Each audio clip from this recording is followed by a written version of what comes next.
कबीर की चेन तेरे ना क्लीनर के गले में मिली। ये तुम दोनों की मिली भगत है। क्या मेरी भगत? क्या पागलों जैसी बातें कर रहे हो यार तुम? मैं तुम्हारे ना इन पछड़ों में पड़ने नहीं वाला, समझा? ना मैं तुम्हारे किसी दोस्त को जानता हूँ, ना ही मैंने किसी का मर्डर किया है। तो मेरे ऊपर ये ब्लेम डालना ना बंद कर। शिट, तुम लोगों के चक्कर में ना मेरी इंपॉर्टेंट मीटिंग मिस हो गई। ओ हेलो, तू कहीं नहीं जाएगा। तो कैसे जाऊंगा? जाने दो इसे, जाओ। Oh my God, madam Tushar ने परमिशन दे दी मुझे। तुम्हें ज्यादा चालाकी करने की जरूरत नहीं है। अगर तुमने चालाकी की तो मैं सबको बता दूंगी तुम यहाँ छुपे। एनु कहते हैं समझदार वोट। पहली बार समझदार वोट ही देखी है यार। Lucky guy. उसे जाने देकर गलती कर रही हो तुम। चुप इनके पीछे, हमें ना इससे बेटर मौका नहीं मिलेगा। आई एम 200% श्योर कि वो क्लीनर से मिलने जा रहा है। चलो।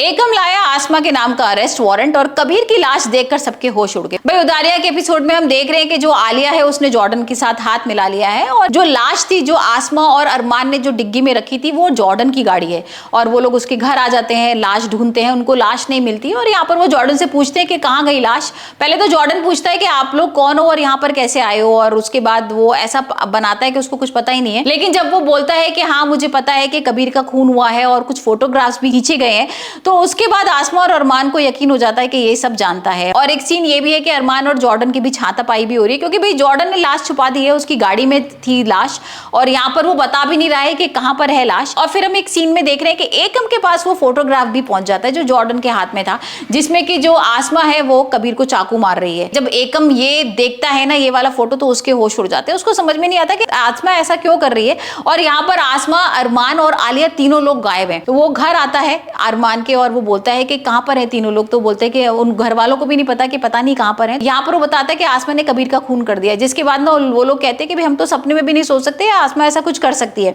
तो वो फोटोग्राफ दिखाता है जिसे देखकर ना सब लोग शॉक हो जाते हैं और यहाँ पर एकम को बहुत चिंता हो रही है और एकम बोलता है कि कुछ भी फोन आए, कुछ भी ऐसा पता लगे आपको कि तीनों लोग कहाँ है आसमा, तो मुझे तुरंत कॉल करना क्योंकि उन लोगों को हमारी जरूरत है और वो किसी बड़ी मुसीबत में फंसे हुए हैं। और हम दूसरी तरफ देख रहे हैं कि भाई जो जॉर्डन है ना वो उनको धमका रहा है कि अगर तुम पुलिस के पास जाओगे तो फिर मैं वो फोटोग्राफ दे दूंगा। और जिसके बाद आसमा बोल रही है कि ठीक है तुम दे दो, तुम्हें जो करना है करो क्योंकि मैंने तो खून नहीं किया है और अगर तुम पुलिस को बुलाना चाहते हो तो बुला दो और मैं वैसे भी बुलाना चाहती हूँ पुलिस को क्योंकि वो ही अब सब कुछ कर पाएगी। तुम तो बता नहीं रहे हो कि कबीर की लाश कहाँ है। और इतने में हम देखते हैं कि भाई जो एकम घर गया होता है अरमान के, एकदम से लाश गिर जाती है और उनके सामने कबीर की लाश आ जाती है जिसे देखकर ना सब लोग शॉक हो जाते हैं।